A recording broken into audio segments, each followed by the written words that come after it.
Good afternoon, everyone. My name is Aaron Levo. I'm the Vice President of Communications and Public Affairs at Hamilton Health Sciences, and welcome to our virtual town hall for today, Thursday, March 4th. Pleased to be with you again today, moderating, and we'll have a section for Q&A and celebrations after our presenters. We'll just ask everyone to please hold your questions, if you can, till the end, in case one of the presenters addresses the topic of concern to you. You can use the Q&A function when we get to that portion of our agenda to ask questions. Anyways, we have a very packed agenda today, lots to cover. So off the top, I'd like to invite our President and CEO, Rob McIsaac, to kick things off. Over to you, Rob. Yeah, thanks very much, Aaron, and thanks to everybody for joining us today. I know that many have made these town halls part of your normal routine, so I think that's great. Our goal in having these regular touch points is to ensure you have the most up-to-date information and an opportunity to ask questions and get clarity on the things that are most pressing for you.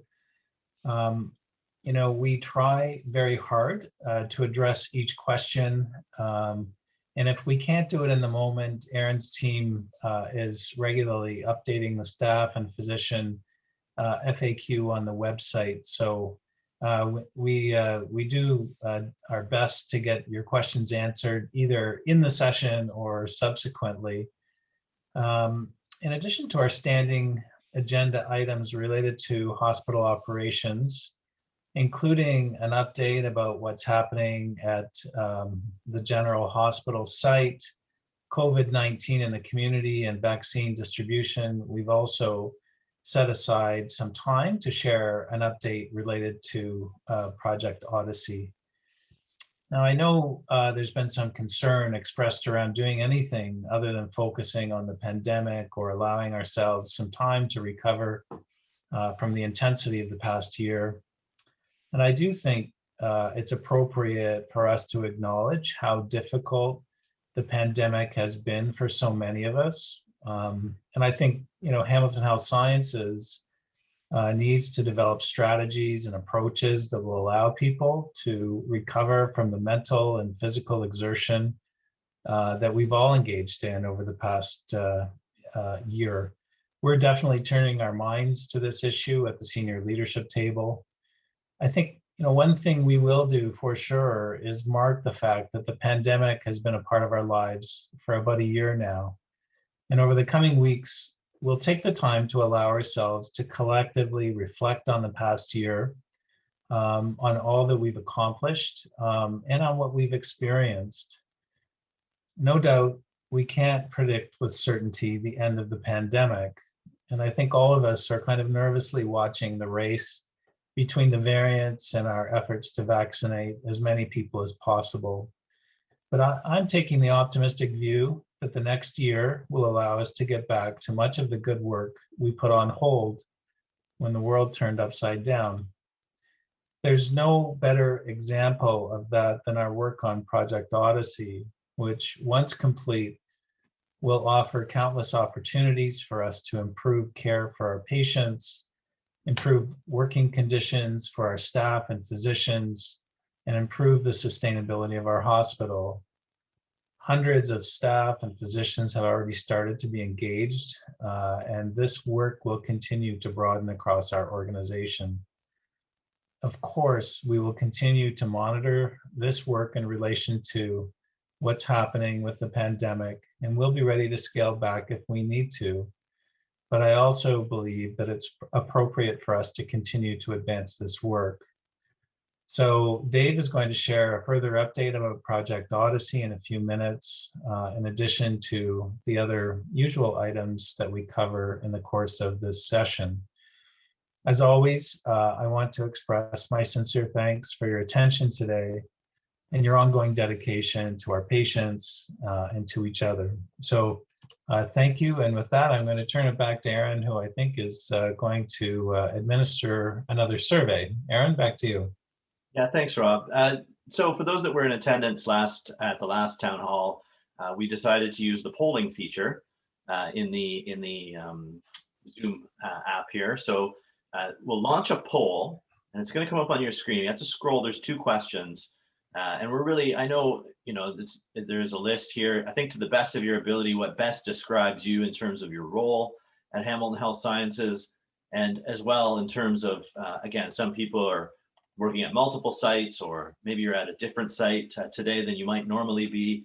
Maybe you're working remotely to avoid being in one of the sites at all at this moment in time. But whatever best describes you, include that in question 2. And this is information that really helps us get a handle on who's attending today. And we can compare that to who was in attendance last time and try and see if we can derive some trends about who's joining our webinars. So we have 385 participants. We're at 260 voted.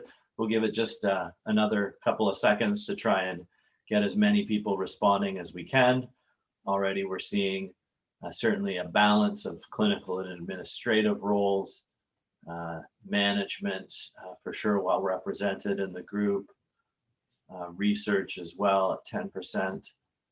We have across the sites looking certainly balanced representation according to the size of the various physical sites, King West, Juravinski, Hamilton General. So great. We'll end that now. Thank you very much for indulging me in that poll. We're going to continue to use this. And if you have any suggestions about how we might do it differently, or ask questions that you think could be pertinent, we're always open to that feedback. So now I'll turn things over to Sharon Pearson, our Executive Vice President of Clinical Operations and Chief Operating Officer, for an update about what exactly our operational status is in terms of the pandemic and other matters. So Sharon, over to you. Great. Thank you, Aaron, and good afternoon, everyone. I'll just touch on the regular items I typically do in this operational update. As far as our number of COVID patients, you can see on the screen that we have 33. So again, below our peak of 100 patients, but we are seeing now the variants of concern in our patient population. We have 3 outbreaks underway, 2 at the JH and 1 at the HTH. I do believe we should hopefully see resolution to those in the upcoming days. So again, below our peak of 7 outbreaks. So that's good, although very much appreciate all the work that goes into managing these outbreaks. As I mentioned last week, February looked just like a regular February, and that our pressures were pretty significant. And again, we're starting March looking much the same. Both our acute adult sites are well over 105% occupancy today. So I know those sites are feeling particularly pressured, not to minimize at the other sites, though they're sitting very close to 100%. So again, very much like our usual typical March pressures that we feel. All of the ongoing expectations as related to managing our capacity for COVID for the region and for the province continue to be in place. And you can see the numbers there in terms of the regional transfers, the 58 that have occurred in the Hamilton General, receiving 13 of those. So we're in discussions daily about these transfers and which organization will be accepting and supporting our GTA partners. In terms of the community landscape, much the same as last week, in that we see a positive move in terms of a decline in the long-term care home outbreaks. So that's good news.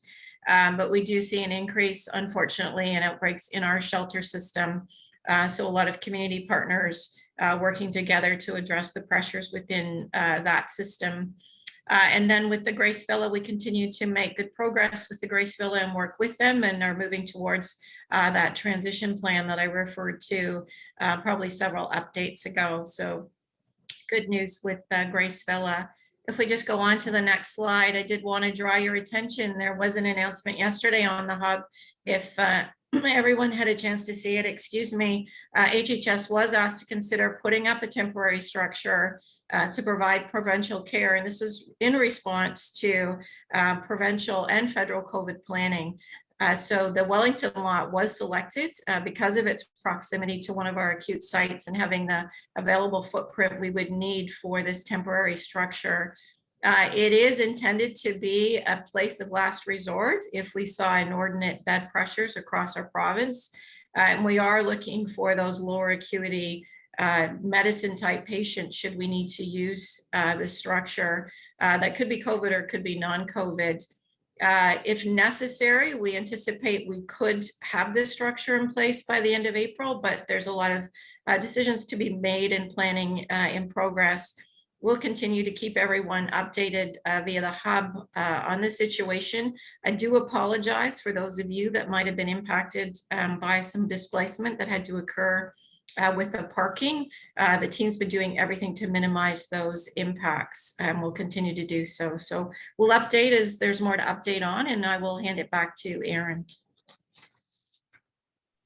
Thanks very much, Sharon.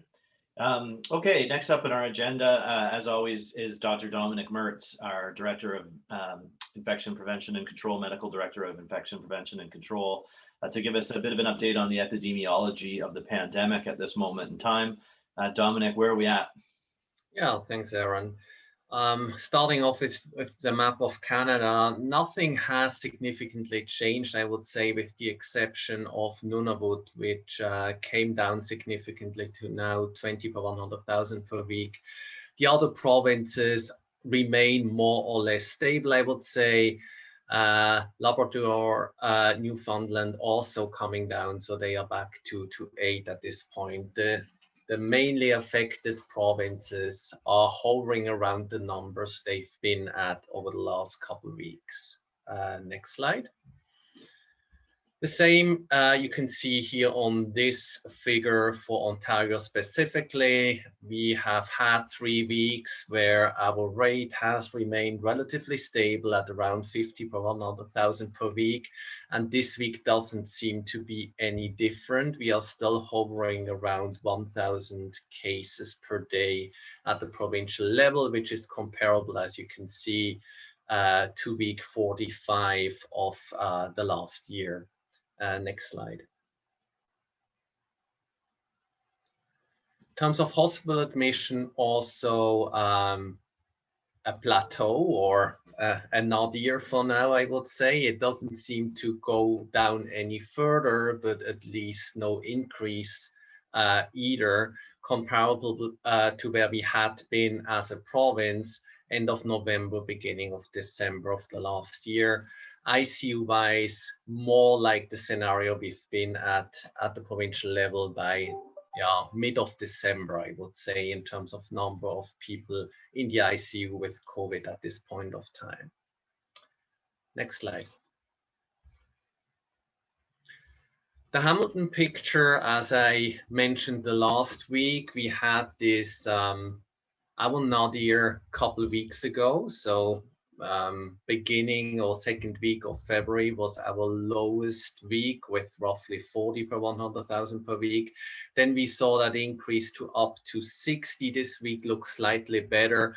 So again, I would say over the last couple of weeks, pretty much status quo.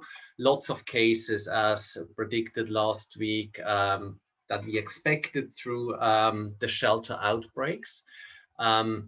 But also when you look at the next slide in terms of community transmission, this takes off all the outbreak related cases. We did see a slight increase nevertheless, so sitting currently at maybe 15 to 16 per 100,000 per week.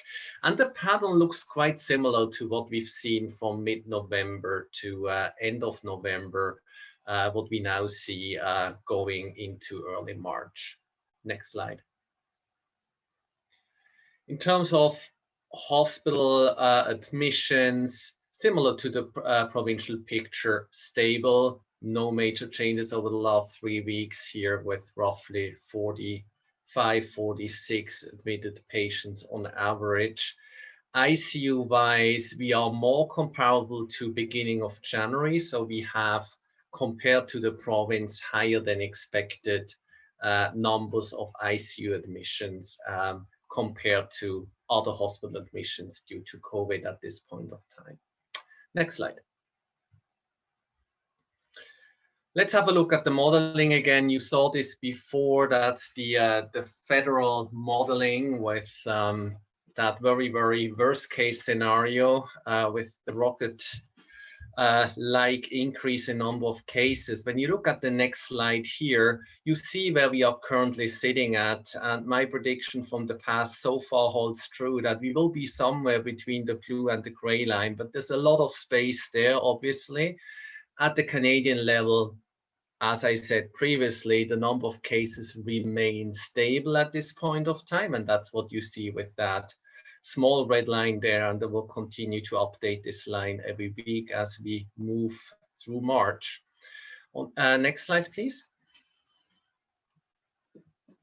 Here you see the latest Ontario modeling. So that came out last week after our town hall, and it's not as a doom and gloom scenario anymore as it used to be in the weeks prior. So even the worst case scenario, which is the purple line, would predict a wave similar to the last wave and no longer significantly worse than the second wave. And I highlighted here in yellow that so far we are pretty much in that scenario, continuing to be at around 1,000 cases. And this modeling here would predict that within a week or two, we would start to see a significant increase. Next slide. The VOCs continue to increase as expected. As per yesterday, we were at 30%. With today's numbers, we are closer to 40% of all the positives being VOCs. In Hamilton, we are dragging behind in a positive sense, I would say, with 6.4%. I believe by today it's 6.9%. So still relatively low. As you know, we have an outbreak with a variant of concern. We still don't know what it is at the Czerwinski Hospital. We were able to contain it so far with only 2 cases. And hopefully we are out of that outbreak in a couple of days. So there's certainly good news with VOCs as well. And again, reminding people there's many factors playing into an outbreak or how successfully an outbreak can be contained than just the fact whether it's a VOC or non-VOC. Next slide.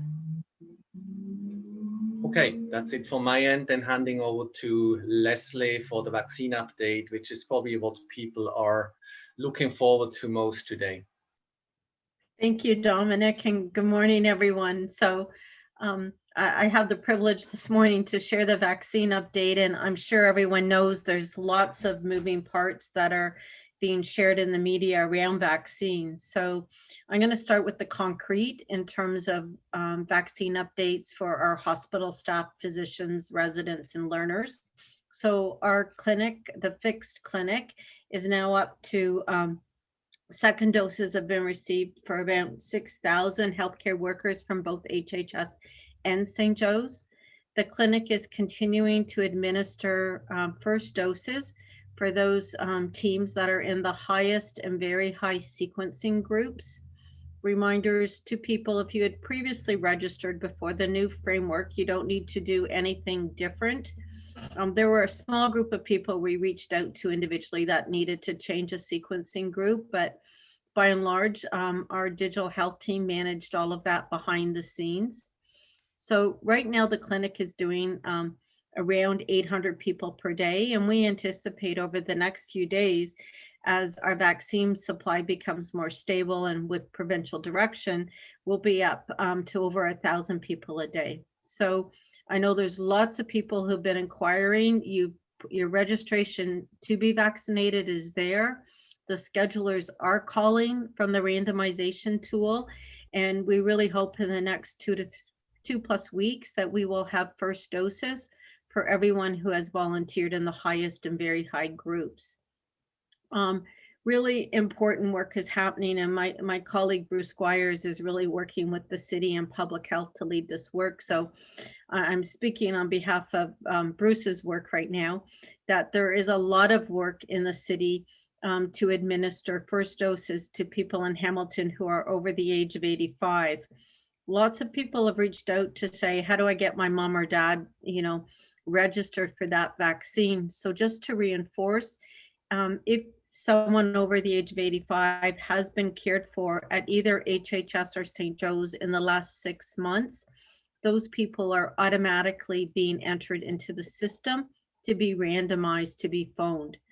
In addition, if you have a parent who hasn't had healthcare from the hospitals in the last 6 months, there is a public health number that you can call. And I know there were some glitches when it started on Saturday, but lots of high volume of calls. But the public health now has a system that you can call in to get your mom or your dad registered in to get that vaccine.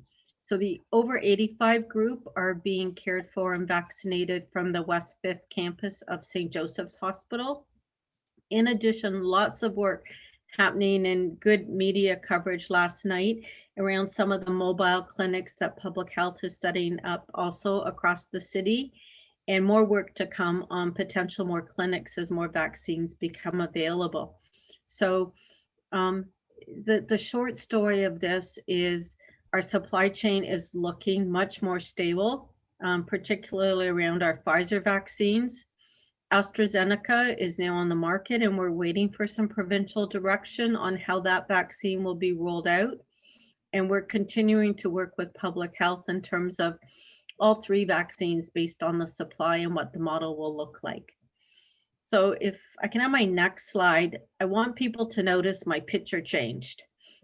And that's a really important message. So I also have the privilege to co-chair our PPE task force.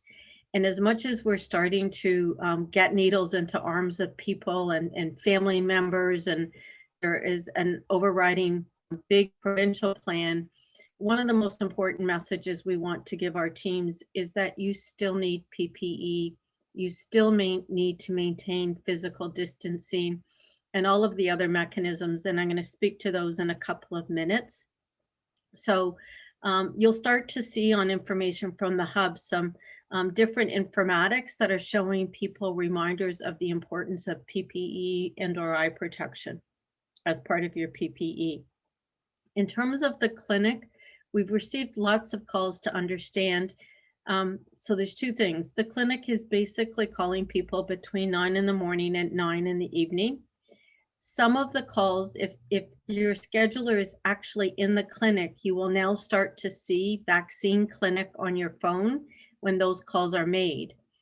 The but to that is lots of the calls and scheduling is happening from volunteers across HHS, and those people will still be calling as a no caller ID call. So you need to pay attention to your phone, and please try your best to answer those unidentified callers. It could very well be the vaccine clinic calling you. If you miss the call, your name goes back into the randomization tool, and we anticipate that we'll be calling you back within the next few days. So really our goal is within the next 2 weeks to get all of our very high and highest priority teams from both the hospital and the community lists as they come in vaccinated. The other thing that is causing a little bit of confusion for people is we don't want to waste any vaccine. So Pfizer vaccine is thawed in advance. So if we, if we know on the day that we're going to have some extra doses, we are calling out to units to say, are there any staff, physicians, or learners on your team who want to be on standby to come to the Fix clinic and get a dose? So if you get that phone call or your name goes on a list for a day, it's only for that day. And the next day, depending on what's available, we might have to repeat the call out. So there's 2 processes. Randomized, you can be called to be scheduled, and day of, there could be calls that are done across the organizations of both HHS and St. Joe's for people on standby.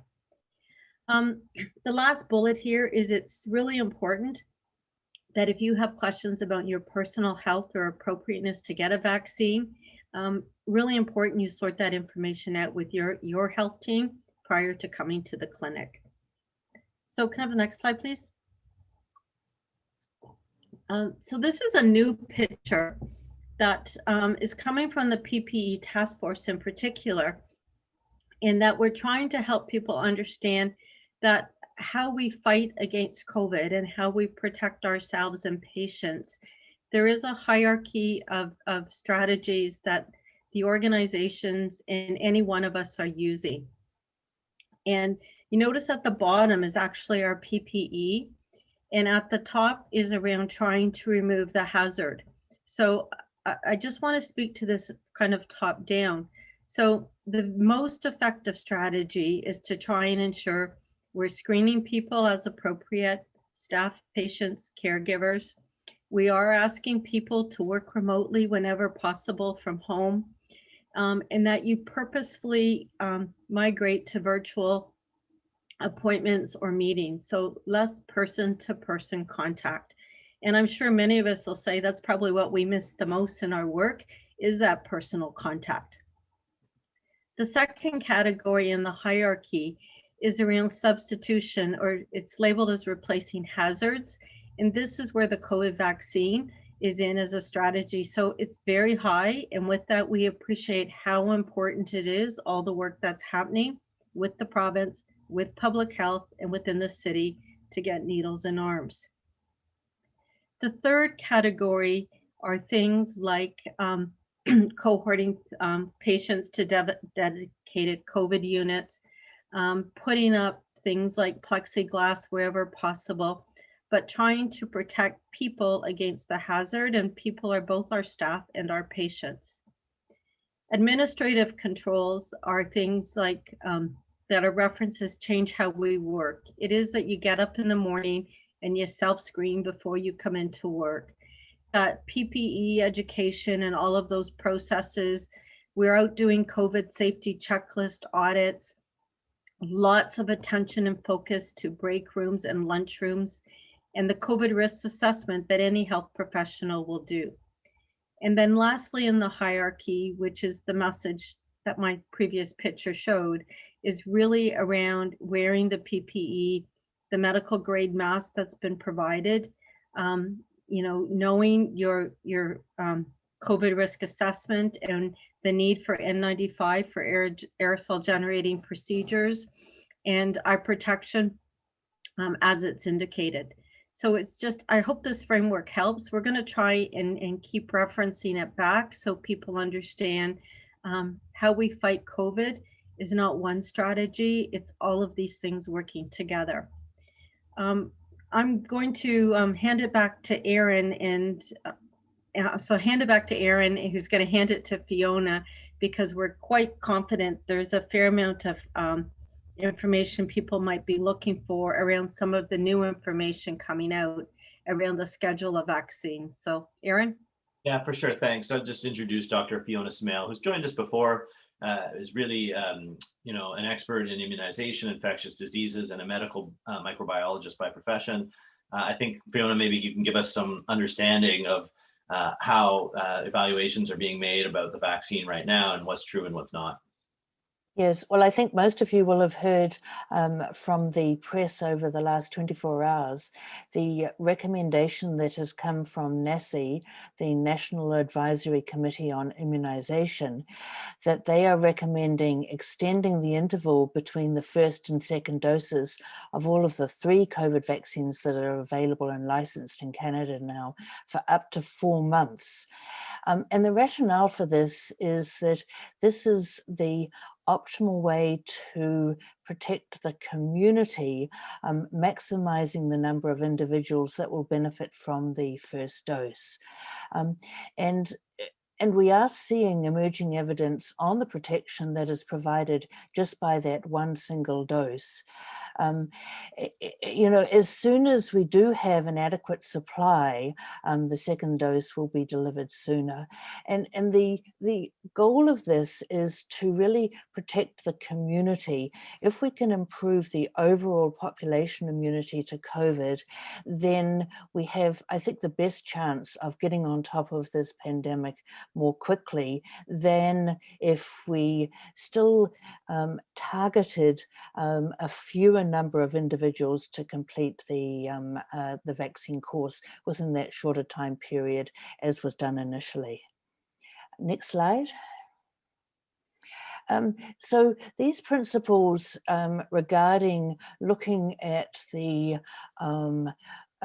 goal of protecting a community as the priority as compared to an individual really supports our public health principles: equity, ethics, accessibility, and many of the principles that we already know related to immunity from vaccines. And within a global pandemic, reducing the risk of severe disease at the population level will have the greatest public health impact. I think many of you, particularly here at McMaster, are very familiar with our evidence-based infectious diseases, evidence-based medicine. But when we are looking at evidence for setting some of these policies, we incorporate the information from our randomized trials, and those are the ones that probably you're most familiar with. We now include data from observational studies, and we're hearing about those almost like daily. We also look at modeling studies and the basic principles of vaccinology. And so it's all of those factors together, not just the data from the randomized trials, that are being used to inform the policy that NACI is advocating. We anticipate, and I think we're hearing some really good news about vaccine supplies, that everybody will receive their second dose within 4 months. And everybody is being very aware of the uncertainty around these longer intervals and monitoring very closely, particularly as there is this window between what is happening with the variants versus the vaccine. And so it is a little bit of a race, but I think that we all feel confident that this is the best policy. At this stage, Ontario hasn't made any decision. And so we are still proceeding with the 35 days, but I think we have to be alert to the potential of some changes and feel confident in the rationale for why that is happening. Thank you. Thank you very much, Dr. Smale. Next on our agenda, I want to move quickly to our next presentation. I think our Executive Vice President of Corporate Affairs and Chief Financial Officer, Dave McKeag, is going to talk a bit about the Odyssey project that is rolling out, and then we'll get to our Q&A. So Dave, over to you. Thanks, Aaron. And I'll keep this fairly brief, although that doesn't really do justice to the great work that's being done. This is truly an essential patient safety initiative. We're always very careful to call this an operational or a clinical project. This is not an IT project. This is truly about improving how we deliver care and the tools that we have both for our staff and physicians to be able to do that. And I will also actually underscore that it is a separately and incrementally funded project while we continue to do all that we can as an organization as we battle through COVID. So just an important reminder there. If we could go to the next slide, that would be great. And really the update today is that we're moving into phase 2, the all-out design and build. So the planning phase has been completed.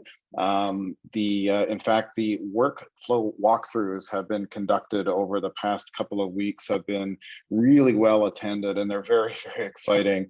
It's just an end-to-end view of what things look like, how it works, how the information relates, and it's just very exciting to see how it can affect the flow of information from orders to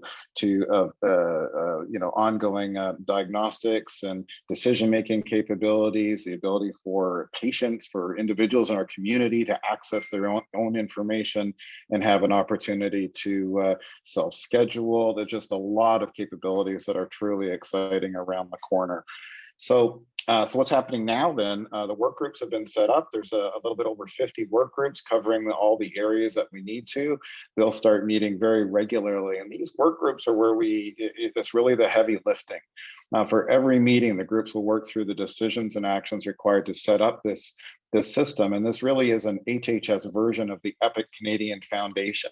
And what that really means is the EPIC system, as it evolves, each time it's implemented and any new learnings are found, those are reincorporated back into a foundation system. And we are the beneficiaries of some of our peers who have implemented EPIC in Canada and Ontario before us, which all culminates in a foundation platform. And that's our starting point. So from there, we are able to do what we need to make sure that it works here within HHS, but with very, very strong ties to that foundation and all the best practices that incorporates. Most of the decisions for the new look of the system will come out of these groups, which is fantastic and only as it should be. Ongoing assessment of our hardware and devices will continue, and there'll be lots more work, and hopefully you'll start to see more information as we go. And again, these work groups are very broad, covering so many facets of our organization, because we need the right expertise at the table to make sure that we're making the right decisions, and that's where those decisions will be made.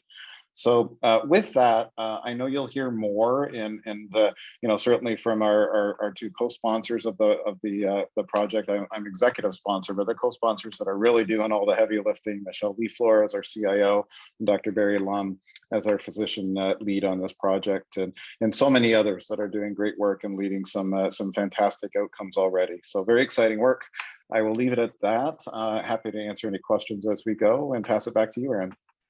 Okay, thanks, Dave, for the update. We have lots of questions coming in our Q&A, so we'll get to that quickly. Just a reminder to everybody that you can raise your hand in the participants section of the toolbar at the bottom of the screen.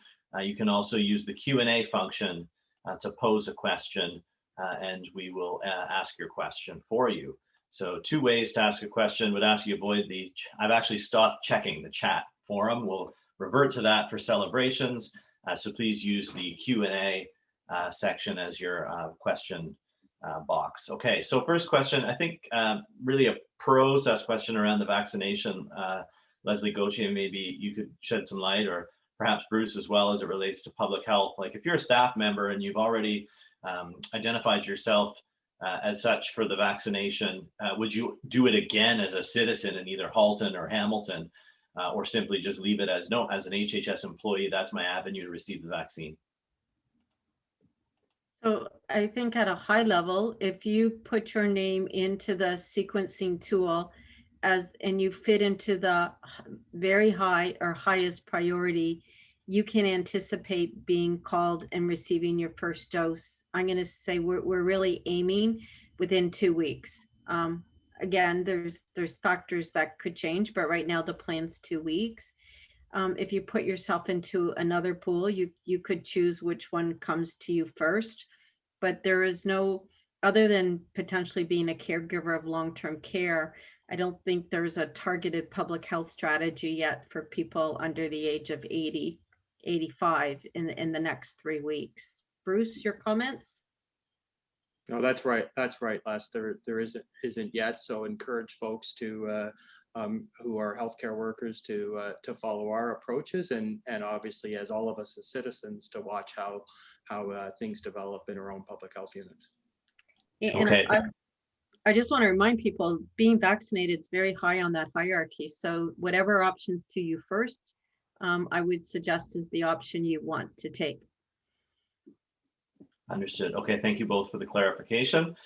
There's the next few questions I think we can deal with in summary. Maybe Sharon, you could, I know you spoke earlier about the fact that the new temporary structure being assessed for installation, like there's a lot of decisions pending, and I guess so in the Q&A forum, it's like questions about staffing, the rationale behind the facility, when and why it would be needed. Like, can you maybe speak in a bit more detail about what we know and what we don't know yet? Yeah, thanks, Aaron. And you're correct. There's a lot of answers that are pending. The structure is part of the provincial and federal planning initiative versus our local and our HHS planning initiative. As far as staffing goes, we would be looking locally, and we'll be looking to our regional and provincial partners for how we would manage the staffing demands. Important to keep in mind, this is a structure of last resort.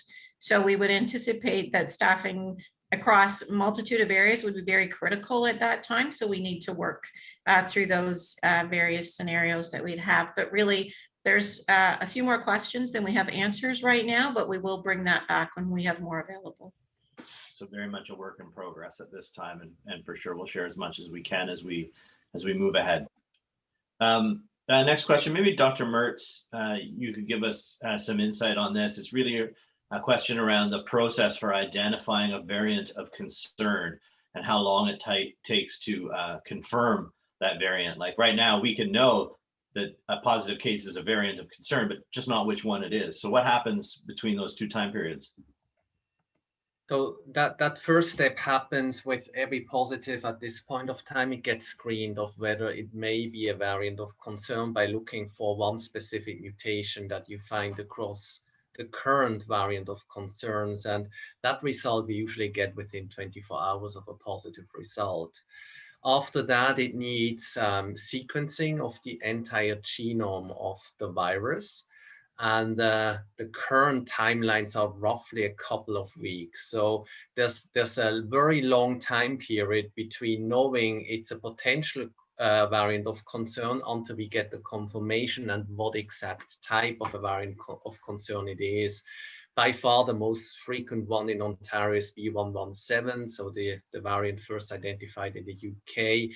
Hence, the vast majority of those will most likely be B117s, but we typically don't know before the patient is actually released from additional precautions or released from self-isolation, given the current delays until we have the sequencing results.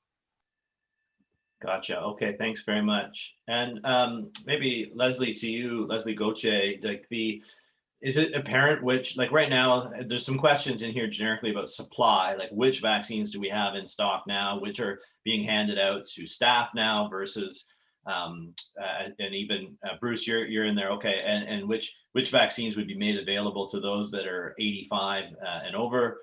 Can you give us some insight on how that supply is lining up against those different populations? Sure thing, Aaron. Yeah, I'll take that, Les. So, Yeah. so in terms of our current supplies, our healthcare workers continue to be vaccinated with Pfizer, and the Moderna supplies in Hamilton are being directed towards the 85 plus population, as well as beginning to be directed to the in urban Indigenous 55 plus population. There has been a small use of some Pfizer recently to adults over the age of 85 as well, but as of tomorrow, Pfizer will be exclusive to the healthcare worker community. The reality is, and I think Rob spoke to this a little bit at the beginning, we've been told provincially that there is an increased supply coming, but the actual distributions have not yet been confirmed. So we may see some further adjustment as to the particular vaccines and which particular population to whom they're targeted. But I would expect we're going to continue with certainly well through the weekend. Healthcare workers will continue to be Pfizer, and 85 plus in Hamilton will continue to be Moderna. The province has not yet announced the approach it will take to the use of the AstraZeneca vaccine that are expected to be delivered shortly. Gotcha. And is there, in the sequencing, there's a couple of questions about specific subgroups within the sequencing ahead. Can you shed any light? Bruce, you might have insight on this. Like, so for those that are immunocompromised that might be in a hospital or not, like, are they a part of this early thinking about the vaccine rollout? And what about homebound folks who maybe are in that age category or maybe aren't? Can you comment at all on that? So the current priority populations do not include those two groups, but both complex home care recipients, as well as those immunocompromised and otherwise in congregate settings, including hospitals, are identified to be in an upcoming priority group. Again, interestingly, the province has indicated that we can expect further breakdown on priority guidance coming in the next couple of days.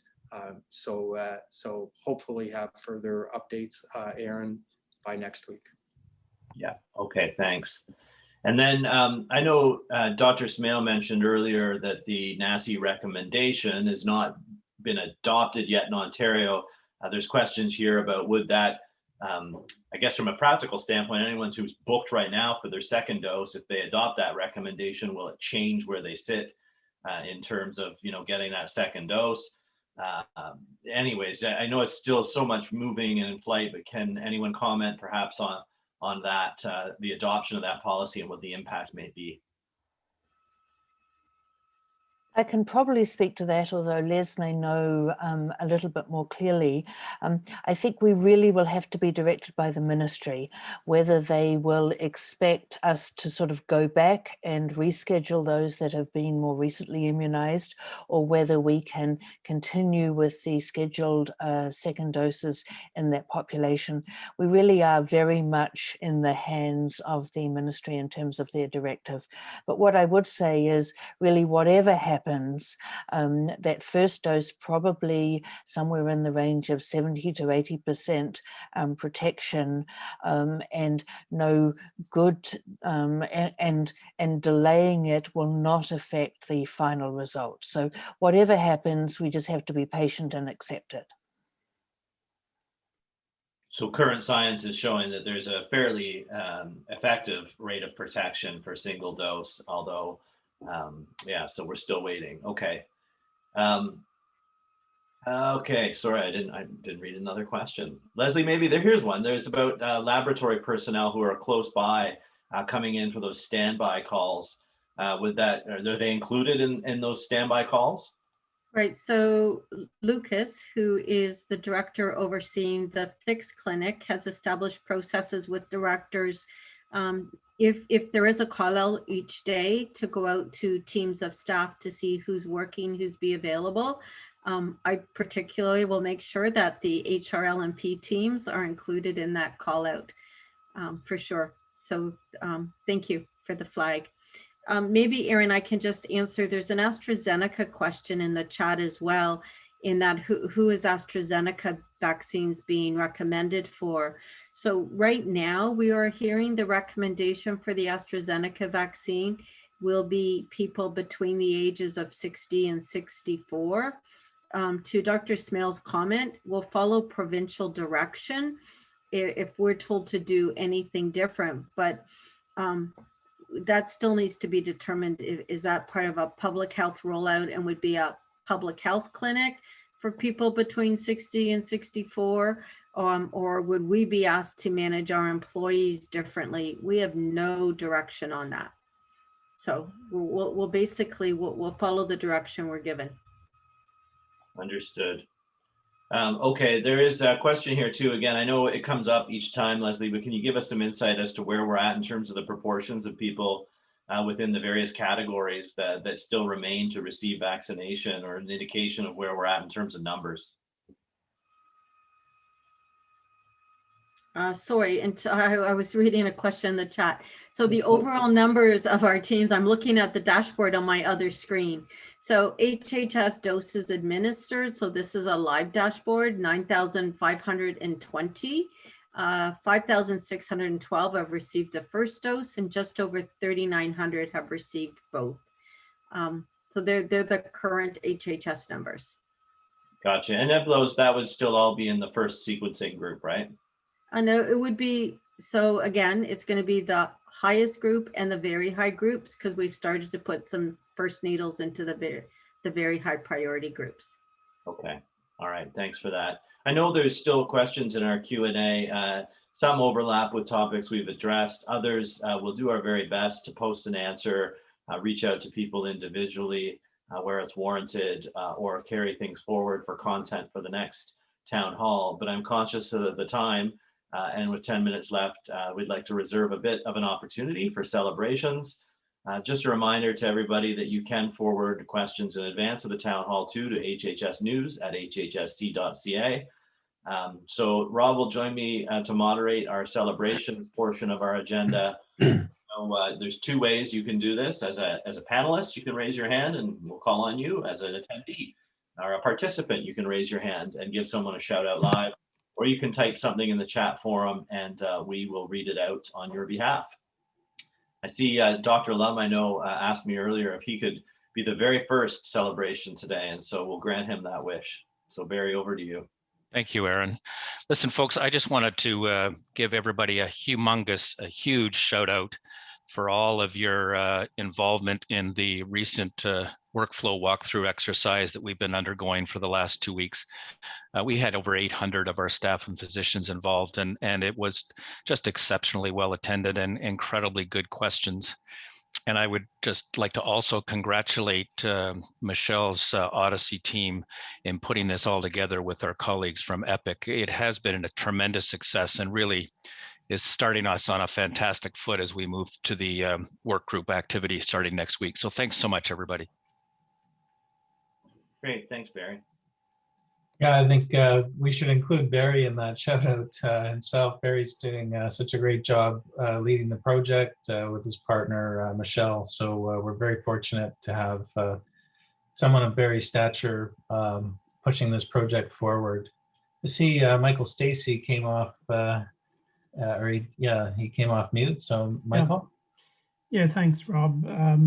Just wanted to give a shout out to the credentials team in medical affairs for their work they've done just in this last week and even the last couple of days, looking at the physicians who volunteered to be vaccinators in the vaccination clinics across the city. There are over 400 of them, and they've worked sort of all sorts of hours to try and identify who's credentialed, who's not, and who can be scheduled. And they put a lot of their own individual time into that. So particularly Christy Vanden Heuvel and Crystal Zrulik for the hard work they've done to make sure we can get these vaccines into our patients in the community. So thank you to them.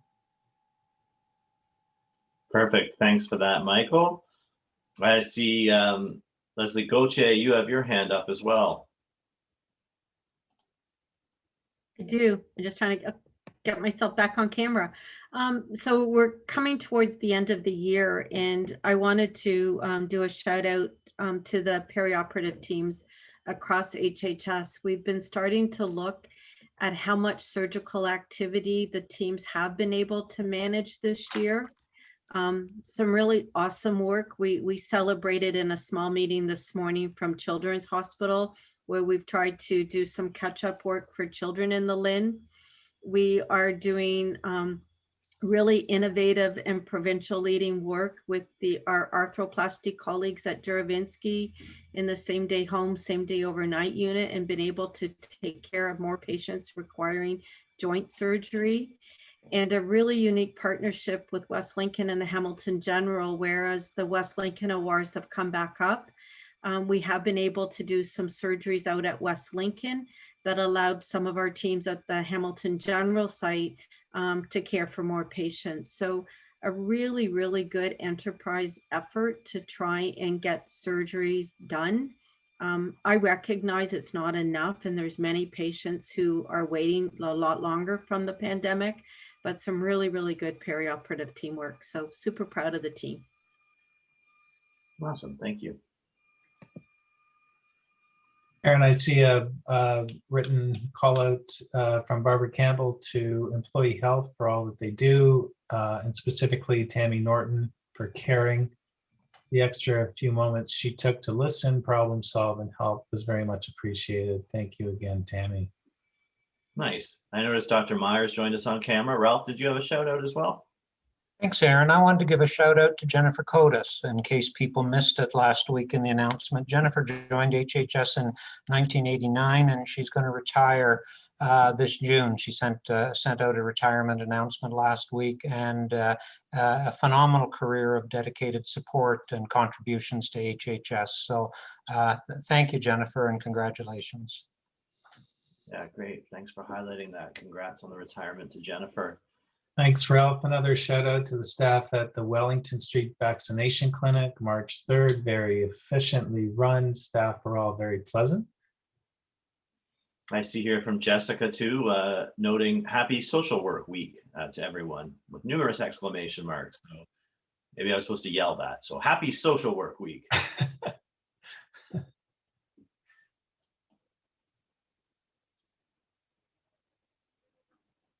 I see also Leslie Gauthier noting similarly that it is Pharmacy Month. So congratulations to our pharmacy team and happy Pharmacy Month.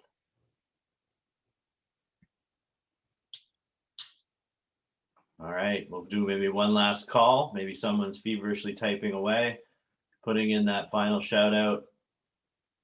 It's also Nutrition Month. And Nutrition Month, so there you go. Yeah. Important thing to keep in mind. Nutrition. Okay, seeing no other hands raised.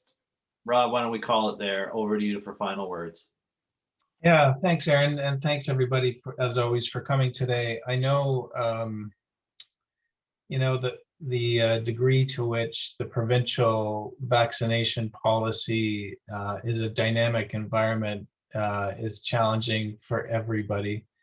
And as Fiona said, what are you going to do? We need to respect the fact that ultimately the province is doing its best to make to overcome a very challenging situation, both in terms of what's happening in our communities and what's happening internationally in terms of vaccine supply. And pretty easy to second guess, but ultimately somebody has to make difficult decisions in the context of a very challenging situation. So we will continue to advocate for the staff here at Hamilton Health Sciences to do our best to make sure that we get everybody vaccinated as soon as possible and in a reasonable fashion. So we definitely haven't lost sight of that, and we'll continue to be your voice at the table. But ultimately, we will follow provincial policy. So thanks everybody for being here today, and we will see you next time. Cheers.